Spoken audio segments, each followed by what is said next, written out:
Quadratic functions. We're going to consider a single quadratic function here in example 1.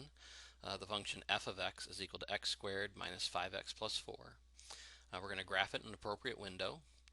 We're going to find the x-intercepts, and we're going to use our results to write the function in factored form. We're going to find the vertex, and we're going to state whether the y-coordinate represents a maximum or a minimum value. So let's begin with graphing the function.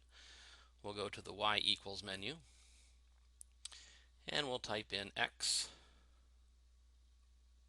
squared minus 5x plus 4. And once we have that into y1, we'll press enter, so that gets stored into the y1 variable on the calculator. X squared minus 5x plus 4. And to graph it in an appropriate window, we'll start by graphing it in the standard window and see what we see. So we'll press zoom, and from the zoom menu we'll choose option 6, zoom standard. And it'll take a second or two, but on the screen here we'll start to see the parabola associated with the function f of x is equal to x squared minus 5x plus 4.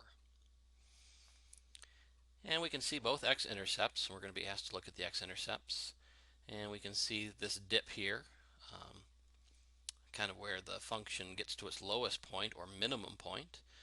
And we're asked about max or min points. We're not asked about the y-intercept, but we might want to keep that on our graph. So let's zoom in if we can and see if we can get those specific features that we're interested in. We'll get the y-intercept, both x-intercepts, and this vertex of the parabola here as well. So from the x side, maybe about -2 for an x min over to, looks like maybe 5 or 6 for x max would capture all those things nicely. And on the y-axis, it looks like if we go down to maybe y -4 and go up to maybe y5 or +5 or +6 for y max, we should be able to capture all those different bits and pieces. So let's press window, and we said x min we'd look from about -2 out to 5 or 6. I'm going to choose 6 just to be careful. I'll leave the x scale at 1. And y min, we said we could go down probably to about -5. And we said we could go up to 5 or 6. I'm going to choose 6.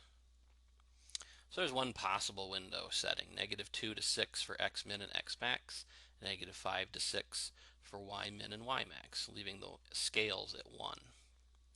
And we'll graph with this new window by pressing the graph key.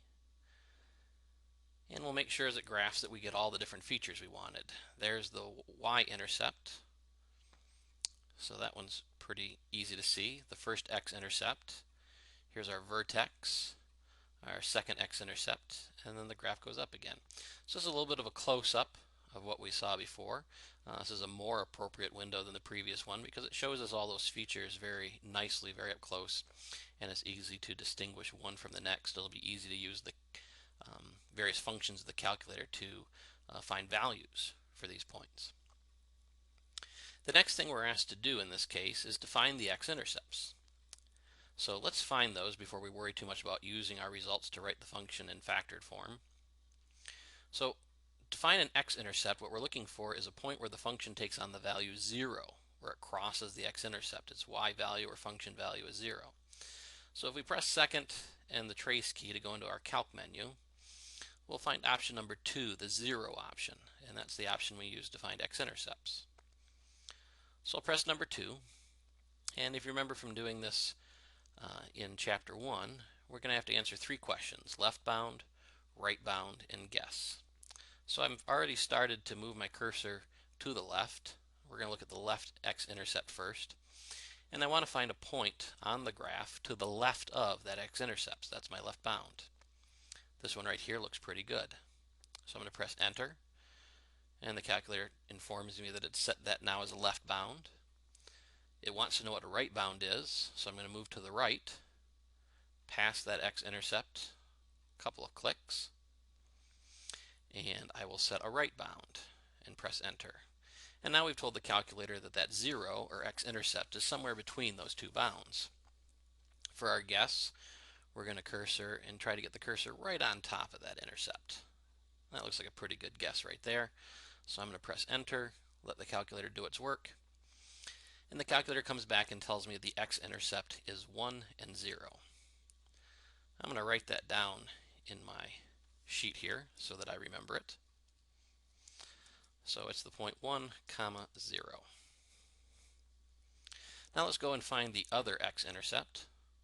We're going to press the second key and the calc key, and we'll once again choose option 2. We're looking for a point at which the function takes on the value of 0, that is an x-intercept. And we'll be asked the same three questions: left bound, right bound, and guess. So I'm going to use the right cursor key to move over toward that x-intercept, but I'm going to stop short of it somewhere to its left to set that left bound. Now, I tend to set the left bounds and right bounds fairly close together, a couple clicks to either side of the 0. You can go even further than that, and the calculator will still work and find the x-intercept. Just the larger the bound, in certain more difficult problems, the longer it may take the calculator to do its calculations. So the tighter you can make the bounds, the better, but don't make them too tight. And the better the guess you can make, the better. But you don't have to have a perfect guess. And I overshot, hitting my cursor key a few too many times here, so I'm coming back to what looks like a good left bound. Right about there looks all right. So I'm going to press enter. And then I'm going to move to the right-hand side of the 0 point, or x-intercept. And I'll set a right bound. That looks pretty good. And I'll come back to make my guess. And you can see up above where the calculator has set the left bound and the right bound. And the x-intercept should be somewhere in between those 2 points. So I'll make my guess, and it comes back and tells me that a second x-intercept is at the point 4 and 0. So I'm going to write that down as well so that I remember it.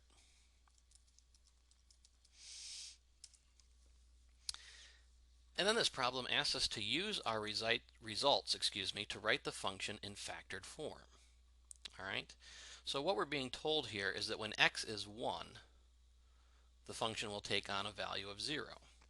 So in factored form, what we can do is we can write x minus 1. If x is equal to exactly 1, as we see in the point above, when we plug in 1 for x, 1 minus 1 is 0. We can write a second factor as x minus 4. When x is exactly 4, we're supposed to get y equal to 0. And if I plug 4 in for x here, 4 minus 4 is 0. And then I can type that that should be equal to 0. And that's the function written in factored form. If you use FOIL on this function, you'll take x times x, which is x squared. You'll take x times negative 4, which is negative 4x.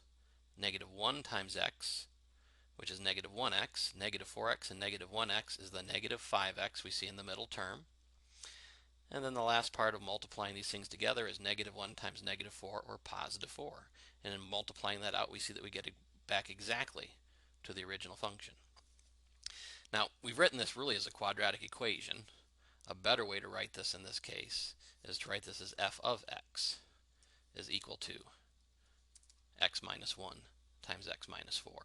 And there's our factored form. So you can find these zeros and then use those to write factors and take a quadratic equation and put it into factored form. Alright, the last thing that we're asked to do is to find the vertex and state whether the y-coordinate represents a maximum or a minimum value. And I alluded to the fact previously that since this is the bottom and the function doesn't go any further, this is really a minimum value. The function goes on forever up to the left and up to the right, so it doesn't have a maximum value because it just keeps on going. It never hits and stops anywhere. But when it comes down from either side, we eventually get to this trough, this valley, and that's where we stop. So that's our minimum value. And the calculator will calculate that value for us. If we press second and the trace key to go into the calc menu, we see that we can calculate minimums and maximums. You have to figure out which you're looking for first. In this case, we're looking for a minimum, as we've just discussed. So we'll choose option 3. And we'll go through the same set of questions that we answered for a 0 point. we're going to be asked for a left bound, that is a point to the left of that minimum point, a right bound, and a guess for exactly where that minimum point or vertex of the parabola lies. So I'm going to start by cursoring over to the left of that minimum point to set the left bound. And as with the zeros, if you get right to about where your guess would be, and then keep going 2 or 3 more clicks, that generally works as a pretty good left bound. So if I was to make a guess, that's probably about the best guess I can make. So I'm going to go 1, 2, 3, actually I'm going to go 4 clicks to the left just to make sure that I'm well to the left. So I'm going to press enter. I'm going to go back to the right, and we're going to get close, and then keep going a few clicks, and I'm going to press enter for a good right bound. So now what I've told the calculator, since we're looking for a minimum, is that minimum point, that lowest point on the graph, is somewhere between that left bound and right bound. I'm going to cursor back to about where I think it is, and that'll be my guess. So if I press enter for my guess right here, I find that the coordinates of the vertex are 2.5 and negative 2.25. Now you see that I got a bunch of zeros and a 1. Occasionally with the algorithms the calculator uses, even though the answer is exactly 2.5, it'll give you a little bit. Sometimes it might say 2.4 and then a whole bunch of 9s, or in this case 2.50 with a whole bunch of zeros and then 1. You can treat that as effectively just 2.5. Alright, so there's the coordinates of our vertex. We can convert those to fractions as I've shown in earlier videos. 2.5 would convert to 5/2. Negative 2.25 would convert to negative 9/4. And we've already said that this y coordinate is going to represent a minimum value. That's the lowest possible y value you'll ever get for any value of x plugged into that function. If you go to the left of 2.5 or go to the right of 2.5 and plug those x values in to the function, you'll get y values that are larger than negative 2.25. And that's what it means for that to be a minimum value. So x is where the minimum occurs, and y is the actual minimum value in this case.